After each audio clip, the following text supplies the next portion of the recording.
नमस्ते सदावत्सले मातृभूमि। हम लोग ये जिस विषय पर चर्चा करने जा रहे हैं वो हमारे कोई एक पार्टिकुलर मैटर के लिए नहीं, वो पूरे देश के लिए बड़ा महत्वपूर्ण है और कुछ आइडियाज़ भी अपने पास हैं। मुझे लगता है कि वो आइडियाज़ अगर आप लोग फॉरवर्ड करेंगे, टैग कर देंगे सरकारों के लिए, तो वो बहुत अच्छा हो जाएगा और उन आइडियाज़ पर अगर अमल कर लिया जाए तो मुझे लगता है कि बहुत अच्छा हो जाएगा। वो आइडिया मेरे एक्चुअली नहीं है, आप लोगों के द्वारा ही लिखे गए, जो नीचे कमेंट बॉक्स में लिख देते हैं कि क्या आइडियाज़ आपके पास हैं, क्यों ना ऐसा कर लिया जाए।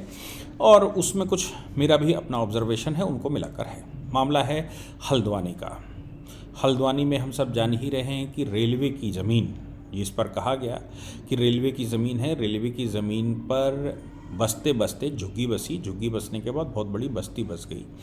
कांग्रेस की उत्तराखंड में सरकार होती थी, कांग्रेस ने वहाँ पर विद्यालय बनवा दिए, विद्यालय बनवाकर शौचालय बनवा दिए, फिर इंदिरा आवास जैसी योजनाएं ले आए और उसके साथ साथ वहाँ पूरे एरिए में बहुत सारा सरकारी पैसा और बाकी इंक्रोचमेंट, उनसे वो बस्तियाँ बसती चली गई।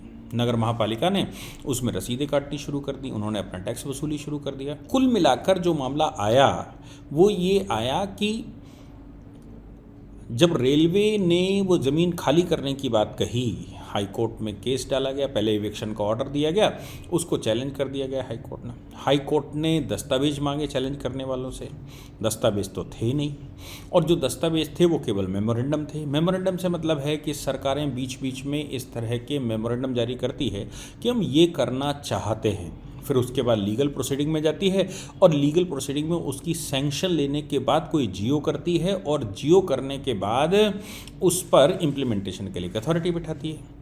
लेकिन सबसे पहले एक मेमोरेंडम होता है और कांग्रेस तो मेमोरेंडम की बहुत अच्छी, मुझे लगता है कि कांग्रेस मेमोरेंडम की स्पेशलिस्ट है। इस मेमोरेंडम से मतलब होता है कि घोषणा। तो कांग्रेस के शासन में जब केंद्र में भी रहा होगा, राज्य में भी रहा होगा, तो उस समय घोषणाएं हुई कि ये ज़मीन ऐसे किए जा सकती है, वैसा किया जा सकता है, ये अलॉट की जा सकती है, इस पर पेपर इशू किए जा सकते हैं, सब कुछ हुआ। ये मेमोरेंडम लेकर हाई कोर्ट में उपस्थित हुए। हाई कोर्ट ने दोनों पार्टियों की लंबे समय तक केस सुनने के बाद फैसला किया कि जो पिटिशनर हैं उनके पास कोई कागजात नहीं हैं। हालांकि राज्य सरकार जब कांग्रेस की हुआ करती थी तो उन्होंने ये दलील भी दी, क्योंकि पार्टी भी थी, उन्होंने दलील दी थी कि ये नुज़ूल की भूमि है।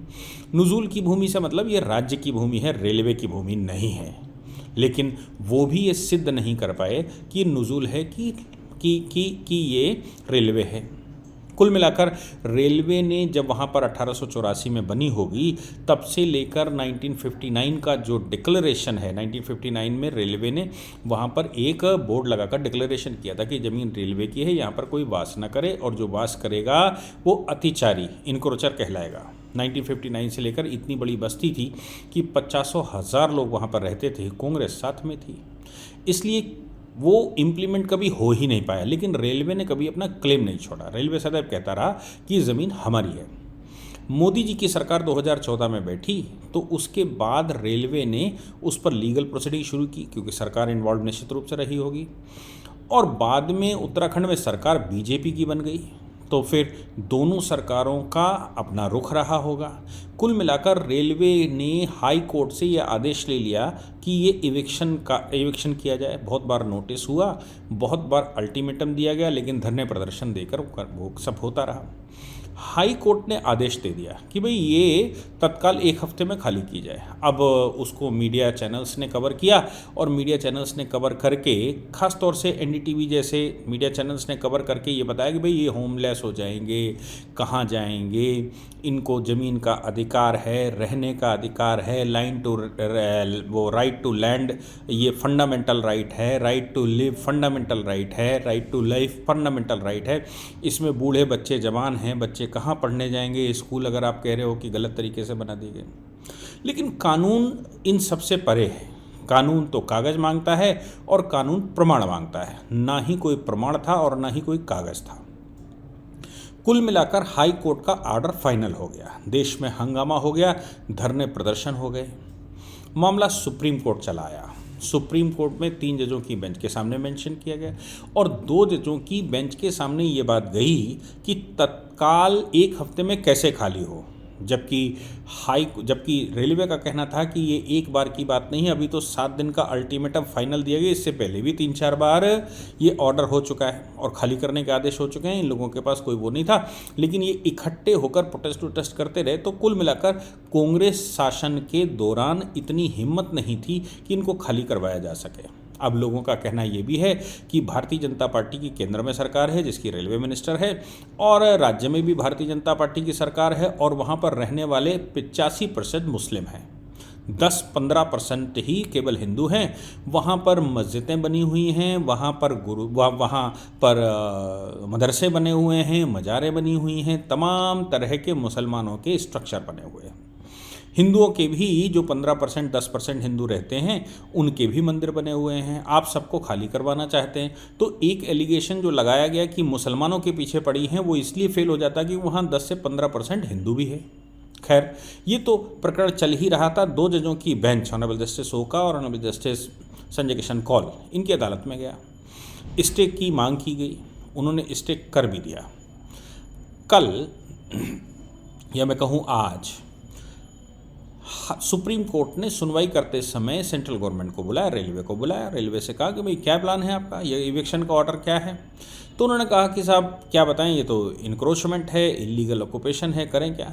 सुप्रीम कोर्ट ने उनसे कहा कि भाई रिहेबिलिटेशन की व्यवस्था करिए, आप खाली करवाएं, रेलवे की ज़मीन है, हमें कोई समस्या नहीं, लेकिन आप तभी खाली करवा सकते हैं जब रिहेबिलिटेशन की व्यवस्था कर देंगे, यानी कि पुनर्स्थापना की व्यवस्था कर देंगे तो ही खाली करवा सकते हैं। फिर जब केंद्र सरकार की तरफ से ऐश्वर्या भाटी जी उपस्थित हुई तो उन्होंने कहा कि साहब 8 हफ्ते का समय दे दीजिए, हम उस पर वर्कआउट करके आपसे बात करेंगे।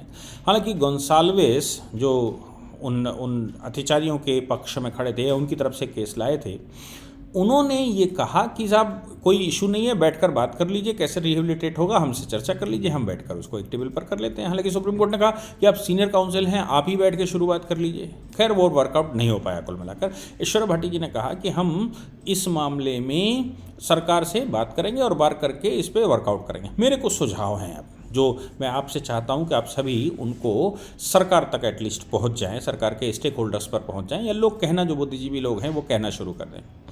रिहेबिलिटेशन में कोई समस्या नहीं, रिहेबिलिटेशन होना चाहिए, सरकार की पॉलिसी है, लेकिन रिहेबिलिटेशन का प्लान जो होना चाहिए वो कहाँ रिहेबिलिटेशन होगा।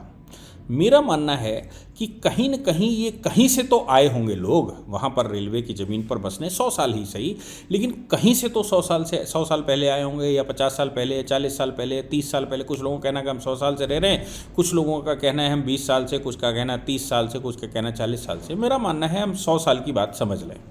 तो पिछले 100 वर्ष में ये लोग कहीं से तो आए होंगे, किसी गांव से आए होंगे, किसी क्षेत्र से आए होंगे, किसी शहर से आए होंगे। क्यों ना हम रिहेबिलिटेशन का केंद्र की तरफ से एक जियो जारी करें और एक नोटिफिकेशन करें और ये कहें कि इनका सबका रिहेबिलिटेशन इनके मूल गांव में किया जाए, जहां से भी ये आए हैं। अब जहाँ से भी आए हैं 20, 30, 40 साल पहले से, ये लोग कहेंगे मेरे पास कागज़ नहीं है, तो कागज़ के लिए आप नोट करवाइए। बाकी का एक सामान्य जो एड्रेस नोट करवाएगा, अपना गांव नोट करवाएगा, वहाँ पर एक ऑर्डर करके वहाँ के सेक्रेटरी से, वहाँ के लेखपाल से, या वहाँ जो डेटा रहता है उससे उसकी रिपोर्ट मंगवा ली जाएगी। वो रिपोर्ट के अनुसार अगर आपके पूर्वज वहाँ से होंगे तो फिर आपको वहीं उसी गाँव में रिहेबिलिटेट कर दिया जाएगा और वहीं पर आप रहेंगे। सवाल ये पैदा होगा कि हम वहाँ रहेंगे तो जाकर, लेकिन हम करेंगे क्या, हमारा तो काम यहाँ पर है। तो फिर मैं आपको बता दूं कि केंद्र सरकार की और राज्य सरकारों की बहुत सारी पॉलिसियाँ हैं जिसमें सेल्फ हेल्प ग्रुप बने हुए हैं, स्वयं सहायता समूह। सरकार उसको लागू करना चाहती है, कर भी रही है।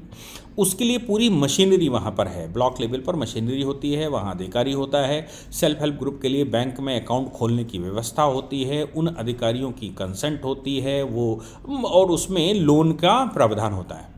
तो ये लोग, वो 10-12 लोगों का एक सेल्फ हेल्प ग्रुप बनता है।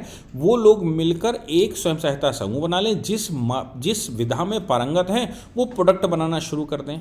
वो वहाँ पर काम शुरू करते हैं, सरकार उस पर फंडिंग भी करती है, सरकार स्किल डेवलपमेंट के लिए प्रोग्राम भी चलाती है, और सरकार आप लोगों के, इन लोगों के जो मार्केट है, मार्केट भी प्रोवाइड करने का प्रयास करती है। मतलब जो एक अधिकारी ब्लॉक पे बैठा हुआ है उसका काम यही है कि प्रोडक्ट एक गांव में होता है दूसरे गांव में सेल करना और मार्केट उसको दिखाना। तो मुझे लगता है कि अगर ऐसा हम कर लेंगे तो फिर रिहेबिलिटेशन भी हो सकता है, दूसरा वो उनको व्यापार भी मिल सकता है, और तीसरा अपने गांव में रहेंगे। बस समस्या उसमें क्या आएगी? समस्या सिर्फ इतनी आएगी कि जो रोहिंग्या और बांग्लादेशी होंगे वो रोहिंग्या और बांग्लादेशी अपना पता नहीं बता पाएंगे, तो हमारे लिए और आसान हो गया। जो हम एनआरसी की बात करते हैं या जो हम लोगों को छांटने की नागरिकता की बात करते हैं, जिनका 100 साल पुराना इतिहास भारत में नहीं होगा वो भारतीय नहीं है, और नहीं तो 100 साल का इतिहास तो ढूंढ ही लाएंगे। उनके वंशज होंगे, उनके पूर्वज होंगे, उनके रिश्तेदार होंगे, उनके नातेदार होंगे, उनका कोई तो होगा उस गांव में, और रिकॉर्ड भी होगा, क्योंकि रिकॉर्ड कभी ख़त्म नहीं होता। आपकी ज़मीन कभी एक घर रहा होगा आज से 100 साल पहले, लेकिन वो घर आप बेच आए, ज़मीन लैंडलेस हो गए, कोई ज़मीन खेती की आपके पास थी, लैंडलेस हो गए, लेकिन रिकॉर्ड वहाँ पर ज़रूर मेंटेन रहता है। अरे भाई, वंशावलियाँ तो हमारे यहाँ काशी और पुरी में भी मिल जाती हैं, हमारे यहाँ वंशावलियाँ तो गया में भी मिल जाती हैं। बहुत सारी वंशावलियाँ मेंटेन करने के लिए एक पूरा वर्ग है जो वंशावली ही मेंटेन करता है, याज्ञनिक समाज कहा जाता है। तो वो लोग उन लोगों के माध्यम से आप पीछे के पूर्वज देख लीजिए। खैर, मैं ये कहता हूँ अनऑफिशियल, लेकिन ऑफिशियल रूप से भी सबका रिकॉर्ड रहता ही है सरकार के पास, और 200-300 साल का रिकॉर्ड तो मिल ही जाता है। मैं कहता हूं कि 200-300 साल नहीं, पिछले बैक 50 ईयर्स चले जाइए, 70 ईयर्स चले जाइए, 47 से देख लीजिए, 47 से तो रिकॉर्ड मिल ही जाएगा कि कहाँ पे आप रहने वाले थे, कहाँ रह रहे हैं, और आपके परिवार के लोग कहाँ पर रह रहे हैं। क्योंकि 75 वर्षों का मतलब ये हो गया कि 3-4 पीढ़ियों का हिसाब सबको मालूम होता है, सबको पता होता है कि वो कहाँ के रहने वाले हैं और कहाँ से कहाँ आए हैं। यहाँ तक कि रिश्ते नातेदारियाँ भी चलती ही हैं। जो भाई अब इस तरह की इंक्रोचमेंट की बस्तियों में रह रहा होगा, इसका मतलब ये तो नहीं है कि वो अपनी रिश्तेदारियाँ छोड़ गया होगा, रह ही तो रहा होगा, सब कुछ छोड़ तो नहीं आया है। अब उसकी रिश्तेदारियाँ चल रही होंगी, उसके नाते हो रहे होंगे, तो वो उसके माध्यम से बड़ी आसानी से वो अपने गांव का पता बता सकता है। सरकार के लिए ये आवश्यक हो जाता है कि वो सेल्फ हेल्प ग्रुप में थोड़ा इनका अमाउंट बढ़ा दे, इनको वहाँ पर जो प्रधानमंत्री आवास योजना है वो प्रधानमंत्री आवास योजना में वहाँ फंड करवा देंगे, वहाँ ज़मीन दे देंगे, वहीं पर रहने की व्यवस्था और वहीं पर व्यापार की व्यवस्था कर देंगे आपके गांव में। लेकिन अगर आप रोहिंग्या और बांग्लादेशी हैं, जैसा कि कहा जा रहा है कि ये जो गफूर बस्ती है हल्द्वानी की, इसमें 80-90% लोग, मतलब हिंदुओं को 15% छोड़ दीजिए और 15% ही मुसलमानों को छोड़ दीजिए, तो फिर बात आती है 70%। ऐसा भी लोगों का कहना है कि 70% लोग यहाँ पर या तो रोहिंग्या हैं या बांग्लादेशी हैं, या जिनका अता पता नहीं है, पाकिस्तान से इन्फिल्ट्रेट करके आए। ऐसा विवरण जैसे ही आएगा तो आप समझ लीजिए कि हमारी एनआरसी भी हो जाएगी, और सरकार पीछे नहीं हट रही है रिहेबिलिटेशन करने से। सुप्रीम कोर्ट की कंप्लाइंस भी पूरी होंगी, कोर्ट की कंप्लाइंस भी पूरी होंगी, और हमारे देश में जो कुदृष्टि से लोग काम कर रहे हैं वो कुदृष्टि भी ऑटोमेटिकली दूर हो जाएगी। और मैं कहता हूँ केवल हल्द्वानी के लिए क्यों, पूरे देश में केंद्र सरकार के द्वारा या राज्यों की प्रॉपर्टी राज्यों की होती है, राज्य सरकार सभी जिलों में अपने यहाँ नोटिफिकेशन जारी कर देगी, जो भी इंक्रोचमेंट की ज़मीन है वो सब खाली करवाई जाएगी और सबका रिहेबिलिटेशन होगा। एक भी, चाहे आवश्यकता सरकार को हो या ना हो, ज़मीन सरकारी है तो सभी सरकारी ज़मीन पर रहने वाले, चाहे वो पार्कों में रह रहे हों, वो नदियों के किनारे रह रहे हों, वो नालों के ऊपर रह रहे हों, वो रेलवे के ट्रैक के किनारे रह रहे हों, जहाँ कहीं भी सरकारी संपत्ति है और उस संपत्ति पर कोई भी रहता है, उन सबका रिहेबिलिटेशन सरकार करेगी, लेकिन उनका रिहेबिलिटेशन उनके गाँव में ही करेगी, और ये सारी ज़मीन खाली करवाई जाएगी, और उनके गांव से डिटेल वेरीफाई होनी चाहिए। अगर नहीं होती तो फिर ऐसे लोग जो ये डिटेल नहीं दे पाते हैं, इन लोगों का स्पेशल वेरिफिकेशन की ज़रूरत है। उसके लिए एक टीम बनाकर स्पेशल वेरिफिकेशन करवाया जाए और ये पता किया जाए वाकई में कहीं ये रोहिंग्या बांग्लादेशी तो नहीं है। आप समझिए कि हमारे देश की कितनी बड़ी समस्या सॉल्व हो जाएगी। दूसरा ये भी है कि अगर वो यहीं के रहने वाले हैं और पता लग जाता है तो वक्फ़ों के पास बहुत सारी ज़मीनें हैं, वक्फ बोर्ड की ज़मीनों पर उनको बसाया जा सकता है। मस्जिदों की ज़मीनें बहुत सारी हैं, उन पर बसाया जा सकता है। तो वक्फ बोर्डों की ज़मीन किसके लिए काम आएगी? अल्लाह के बंदे हैं, अल्लाह ने भेजे हैं, अल्लाह ज़बरदस्ती भेज देता है और वो बिना परिवार नियोजन के अल्लाह की मर्ज़ी से आते हैं, अल्लाह की मर्ज़ी से अल्लाह की ज़मीन पर रह लेंगे।